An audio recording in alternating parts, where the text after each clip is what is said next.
नमस्कार. मी सुशील कुलकर्णी. आपण पाहताय अॅनालायझर न्यूज. मित्र, मला बोलायचं नव्हतं आणि मी ठरवलं होतं की या विषयावर आपण भाष्य करायचं नाही. श्रीकांत उमरीकर देखील मला कधी कधी वाटल्यावर बोलू नका असा सल्ला द्यायचे. जाऊ द्या, ज्येष्ठ आहेत, आदर करा, असाच सल्ला द्यायचा. पण जेव्हा ज्येष्ठ श्रेष्ठ अज्ञानातून, स्वतःच्या अज्ञानातून त्याला ज्ञान समजून भलतं सलतं काही बोलू लागतात, तेव्हा त्या विषयावर बोलावं लागतं. आणि अजून एक कारण आहे न बोलण्यापाठीमागचं भय. भय भय कसलं? तर एखादा मोठा मान्यता प्राप्त व्यक्ती आपल्याविषयी जगात चार चौघात काही बोलू लागेल तेव्हा आपली बदनामी होण्याची शक्यता असते. ती टाळावी यासाठीच मी आजवर बोलणं टाळत होतो. अजून एक कारण होतं वय, अनुभव. आता ज्ञान म्हणणार नाही मी, कारण ते कमी आहे याची जाणीव आत्ता व्हायला लागली आहे.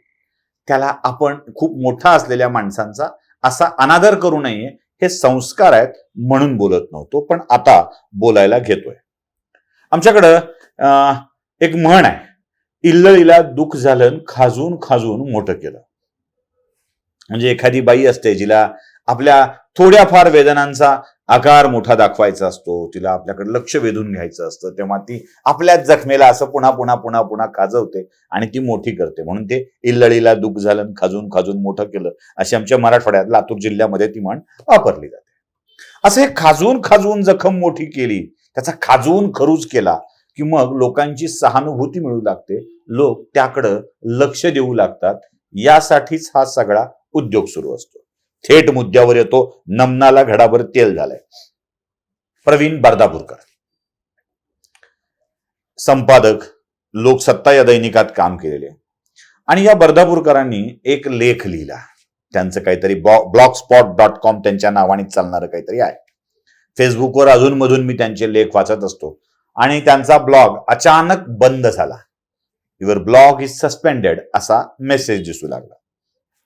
आता साधारणशी वेबसाईट तयार केली, साधारणशी कुठली वेबसाईट तयार केली ती अधूनमधून बंद पडत असते. त्याची वेगवेगळी कारण आहेत. एक, गुगलला असा कंटेंट जो फारच विचित्र आहे वाटलं, घाणेरडं आहे वाटलं तर बंद होतं, सस्पेंड होते.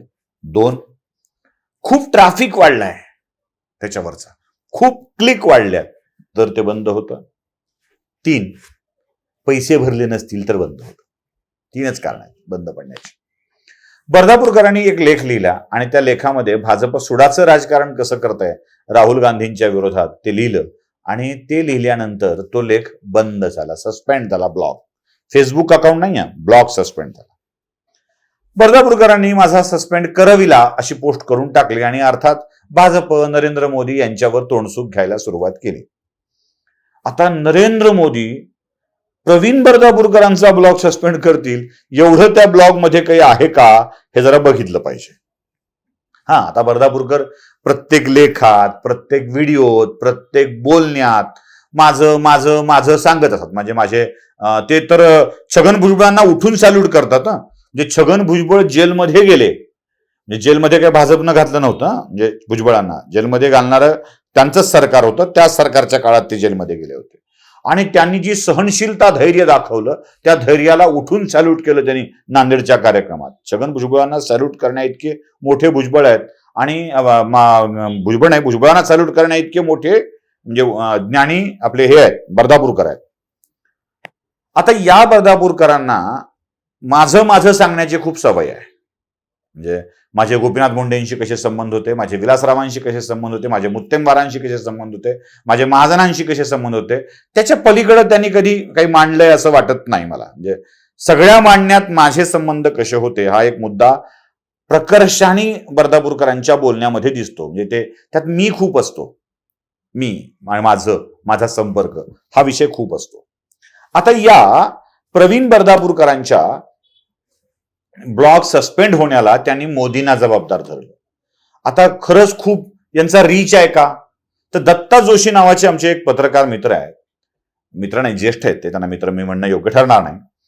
दत्ता जोशींनी याचा कच्चा चिठ्ठा काढून ठेवलाय, अगदी पिस बाजूला केली आहेत.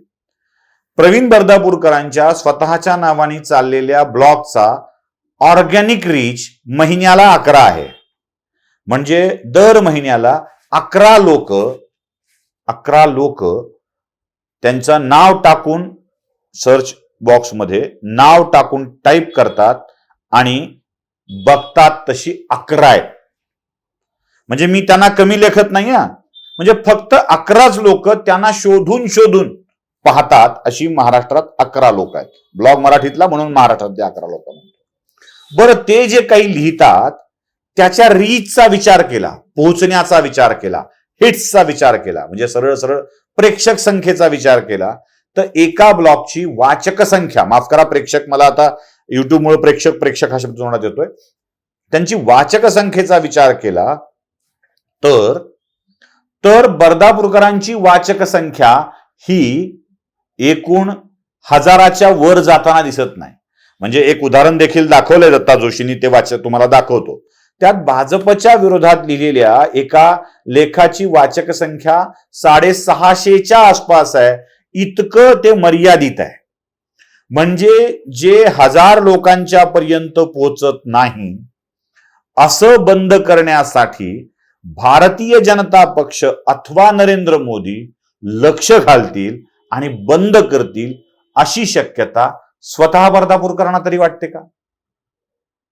म्हणजे जे मुळातच लक्ष देण्यायोग्य नाही आहे, ज्याच्याकडे मुळातच बघणं अनिवार्य आहे किंवा त्यामुळे काही फार मोठा परिणाम होणार आहे असं अजिबात नाही आहे, त्याला बंद पडायला कोण कारणीभूत असेल? म्हणजे जे तांत्रिक कारणामुळे बंद पडतं नेहमी, त्याचा पुरावा पण देतोय. याआधी जानेवारी महिन्याच्या अखेरीस बर्दापूरकरांनी स्वतःच एक पोस्ट केलेली होती आणि लिहिलेलं होतं की तांत्रिक कारणामुळे ब्लॉग बंद पडला होता, आता पुन्हा सुरू झाला आहे. ती पोस्ट देखील मी तुम्हाला दाखवतो. आता बर्दापूरकरांचा ब्लॉग हा अगदी साध्या सुध्या वेबसाईट डेव्हलपर कडून किंवा गुगल ब्लॉग वरून करून घेतला असेल घरच्या घरी, किंवा एखाद दुसऱ्या तांत्रिक व्यक्तीची मदत घेऊन केला असेल, तर तो स्वाभाविक आहे, काही ना काहीतरी तांत्रिक अडचण आली की बंद पडतो. आता बर्दापूरकरांनी हे का गोंधळ घातला असावा? त्याचं कारण साधं सोपं सरळ आहे. असा गोंधळ घातला, असं काही दावा केला की प्रसिद्धी वाढू लागते, प्रसिद्धी अधिकची मिळू लागते, म्हणून कदाचित हे केलं असावं का? म्हणजे माझी बर्दापूरकरांना विनंती आहे. आणि बर्दापूरकर सर, आपण आदरणीय आहात, आपण ज्येष्ठ पत्रकार आहात, आमच्यासारख्यांना मार्गदर्शक आहात. आपण कोणासाठी हा कांगावा, थैथयाट, कलकलाट, ही त्यांची शब्द आहेत, कोणासाठी करतोय? ते भगवानगडावरचा कलकलाट असा एक टाकला होता त्याने. कोणासाठी हा कलकलाट करतोय याचा विचार करायला हवा. राहुल गांधीसाठी? अहो, ज्या माणसाच्या वक्तव्यातून त्याचं वैचारिक खुजेपण सातत्यानं सिद्ध होत आलेला आहे, म्हणजे जो माणूस मीम्सचा, विनोदाचा निर्माता ठरतो आहे, अशा व्यक्तीसाठी आपण आपली सगळी प्रतिभा, शक्ती, विश्वास पणाला लावताय, याचं मला आश्चर्य वाटतं.